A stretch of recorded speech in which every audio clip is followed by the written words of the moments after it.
Hello there, shed dwellers. Welcome back to Shedmouth Junction for the April update.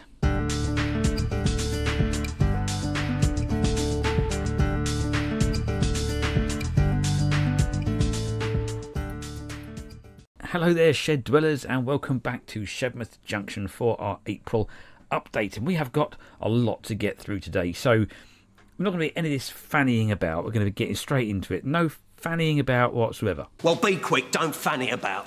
Of course. I've no time for fannying about or otherwise. Fanny about on someone else's time, not mine, because I haven't got any. Find someone who's got time to fanny about and fanny about with them. I haven't, mate, so fannying about with me is out. Look, Derek, you're clearly late for your lobotomy. I'll come back later. I had to chuck that in there, guys. Really sorry. A classic outtake from a brilliant British comedy from a few years ago, written by the great Ben Elton, and such superstar actors such as Rowan Atkinson playing Inspector Fowler and David Haig playing Inspector Grimm. And it's one of my all-time favourites, and it just happened to slot in that section quite nicely. Anyway, hello, like I say, and welcome along. I'd like to just say a very warm welcome to all of our newest subscribers to the channel. It seems that the month of April has been very kind to our follower numbers. We have a very weird relationship with our subscribers numbers. One day it's flying high, and then we put out a video and it drops like a stone. Literally. Welcome aboard, all you newcomers, and hopefully you'll enjoy your stay all the while you're still around. And no offence if you choose to leave again. Okay, on with the show. So we're going to lots to talk about today. We have lots to talk about in amongst drinking tea and eating jelly babies. And we're going to start off today with, I reckon, looking at what's happening with a 00 gauge on the layout. For those of you who are new, who don't know what the hell's going on in the shed, currently, apart from the mess, okay, we have been building a shelf at the back here, which will consist of, or will consist properly of, 00 gauge and TT120 on the shelf side by side, and then back here we are going to be building the Kent and East Sussex Railway back there at some point. Well, start it at some point this year. That's the plan. Okay, so 00 gauge. Let's look at that first off. Where I left you last time, I think I'd got the 00 gauge track just laid out where I wanted it. That has now been firmly nailed into place, and it's all nice and solid. It's all working as well as I intended it, I guess. I have now put dropper wires down underneath the shelves. All I have to do there is put the bus wire around. Not a hard job, sorry. Nice and quick one at some point when I get 5 minutes. But that's all working really, really well. Apart from the track going in on 00, the main big differences from last month to this month has been my collection of locomotives and rolling stock. I mentioned in the March update that I had a bit of an eBay purge. Knowing a sense of direction that I was going to start modelling the Kent and East Sussex Railway, I had to look at some of the locos that are running on that line. It's going back to what I was saying last time round. I was watching a video from Iron Horse Railways, and he very, very rightly said, Craig on there was very right to say that sometimes you have to sell stuff to buy stuff. And for me, that's always been the story of my life. I've never had enough money to just go and buy lots and lots of stuff. It's a case of sell some stuff and buy some other stuff. And knowing what I kind of needed to look at for this model, or the area I wanted to model, I needed some different locos to what I'd currently got. So I had a bit of a purge on a well-known auction site, and actually was quite surprised how much stuff I moved on and how much money I got for it. So it gave me quite a nice big pot of cash. Now, I could have been really sensible and bought new carpet for the front room, or put it towards Tracy's car MOT, but I was very sensible and invested the money in locos for the new new layout, which isn't even built yet. So such is life. Today we're going to start off with, I think, the Terriers, some Terrier locos. Okay, so the KESR is really well known for running small 060 tank locomotives, such as the Terriers, the J94 Hunslet Austerity locos, and the models that are available for the Kent and East Sussex Railway are actually, there's more than I thought there would be, if I'm really honest. I instantly found this twin Terrier Pack It is this one. There we go. It is celebrating the 150th year of the Terrier locomotive, and it's a beautiful little pack. Actually has got it on the front, the KESR Stroudley Terrier 150 year anniversary locomotive pack, and there's a KESR emblem just there. I think it's a few years old now, but it never been opened, and it was quite heavily discounted, being new in box and a bit old stock, I'd imagine. And I managed to pick it up for a very, very good price. It's a ton. Jesus Christ, you could choke a dozen donkeys on that. £100 is still £100. Not when the price is £200, it's not. Tighter than a duck's butt, you are. Now, come on. Let me feel the fibre of your fabric. That's a bargain. I'll take one. And it's a cracking set. The locos in here are superbly detailed. Okay, so the locomotive in black has had many different guises over the years. Originally, when it was built in 1880, it was named Knoll, Knowle. And over its life, it went through various different guises and liveries, and it had been seen in many different places. The loco was eventually returned to steam in 2021, and it's had many guest appearances at the Spa Valley Railway, Kent and East Sussex Railway, and Isle of Wight Steam Railway as well. So it's been around a bit, and it's still going. The other loco in the pack is Poplar. Now, Poplar is shown here in its original livery, okay, and it was built in 1872, and it went to Kent and East Sussex Railway in 1940 something. It was painted blue, renumbered, and renamed Bodium. And this is where this story takes a bit of a twist in model form. Now, Bodium has proved for me to be a little bit of a tricky model to own. I thought I'd look up the Rails of Sheffield version, and the reviews were really, really good in terms of the features on the loco. It had blacked out wheels, which was a nice touch, over the Hornby version, which had got blue wheels, and the real loco did have black wheels, from what I can gather in photographs that I've seen.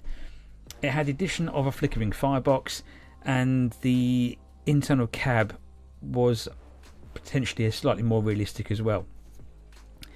Never had a dapole loco, so I thought, you know what, let's try and find one of them.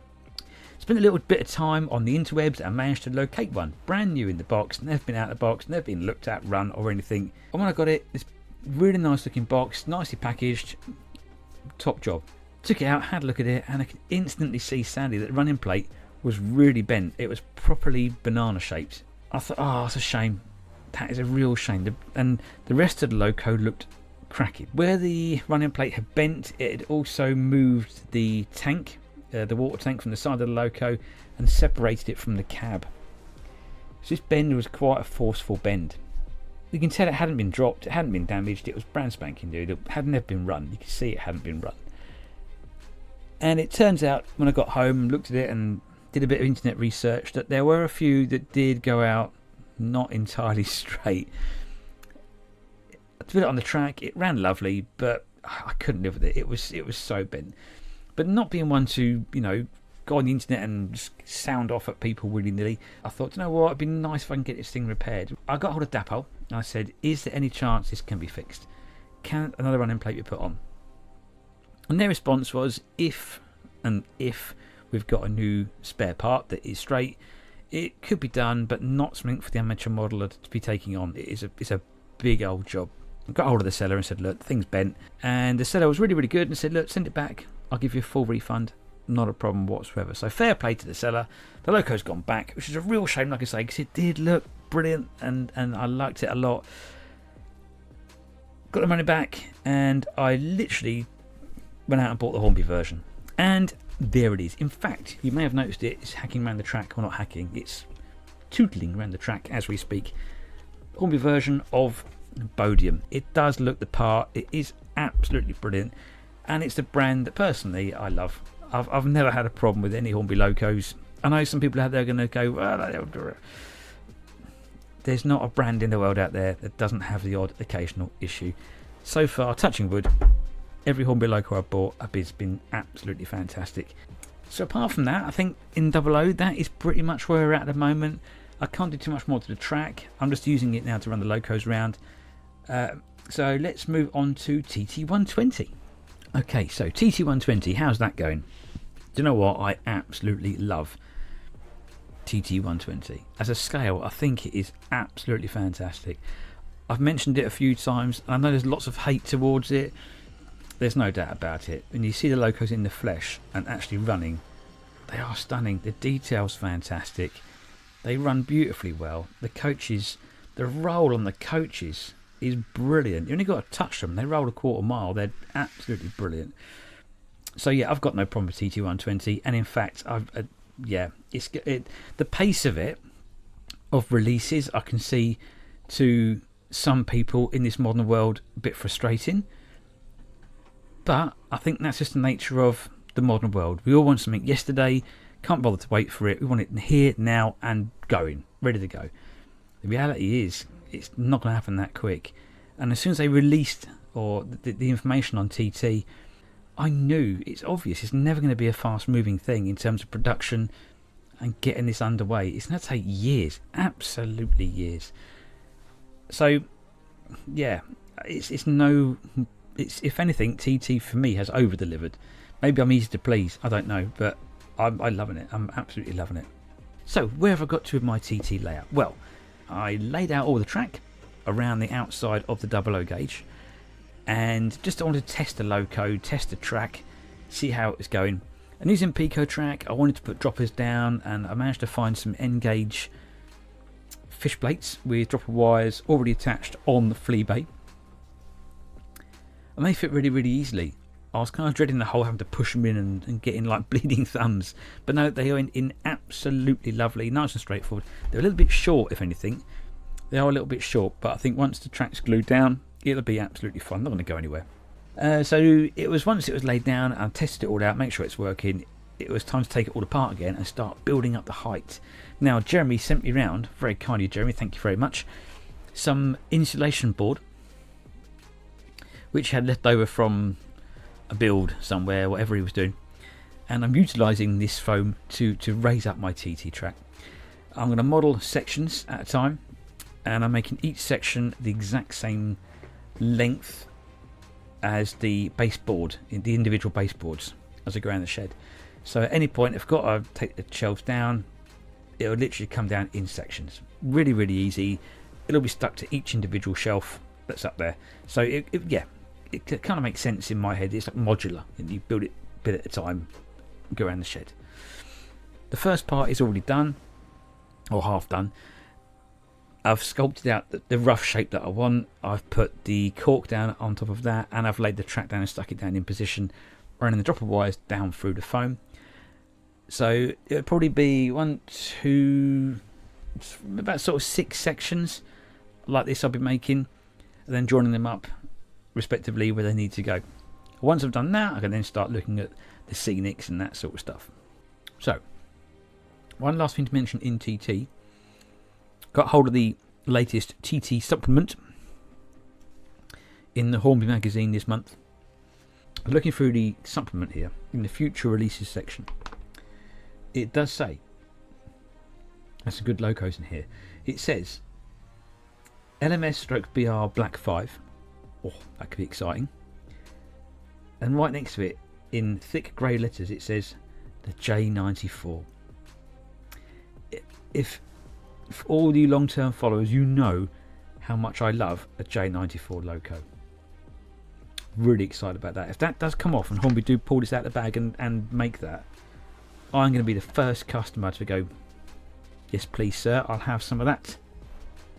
Because that's my favourite loco, and one of my favourite locos, and I love them to pieces, so that is exciting. I have actually also, before I go, pre-ordered. Yes, I pre-ordered something. Don't often do pre-orders, but I've done a pre-order. Again, purely because I think it looks stunning, and it's not an LNER loco. Is the LMS Princess Coronation. There we go. Looks the nuts. Really looking forward to seeing that in TT120. On a side note to that, you may have noticed I'm trying to get some structure into the channel. Trying to produce a monthly update. I'm trying to produce something a bit fun, and I'm trying to do a monthly, at least, running session video. Bit of structure into the channel. The reason I'm trying to do a structured channel is that I've got another channel which I'm just relaunching again. It's been redundant for a couple of years, and it was mainly about model RC cars. As many of you know, I used to race RC properly, and before I got into model railways, I kind of was into rock crawling, off-roading with Land Rovers and that sort of stuff in model form. So the channel was very much about that, and I really want to have a go at doing some airfix. I haven't done airfix kits since I was, blimey, 12, 13, that sort of stuff. I want to learn some techniques, painting, I want to learn airbrushing and decent modelling skills, and I think that would really help me in my railway modelling as well. So I kind of relaunched the YouTube channel as Mark's Model Workshop. Stupid name, I know, but it's there. I'll leave a link to it in the description, and I'll probably put a link to the video at the end of this one. If you're into anything like that and want to follow me even further, there's no pressure. Feel free to jump across there, hit a like and subscribe button. Yeah. Okay, so on that note, I have bored you for long enough, I do believe, folks, and so I'm going to love you and leave you. Thank you very much for joining me once again in the shed. I still am amazed you guys even want to tune in and watch me talk to the microphone for half an hour. But thank you very much for joining me. It's been an absolute pleasure, and your commitment and your dedication to following my channel is just incredible. Okay, so thank you very, very, very much, and I will see you on the next one in what comes after April. May. Right, okay, I'm leaving you to it. Over and out. Touchy bye. Thank you very much.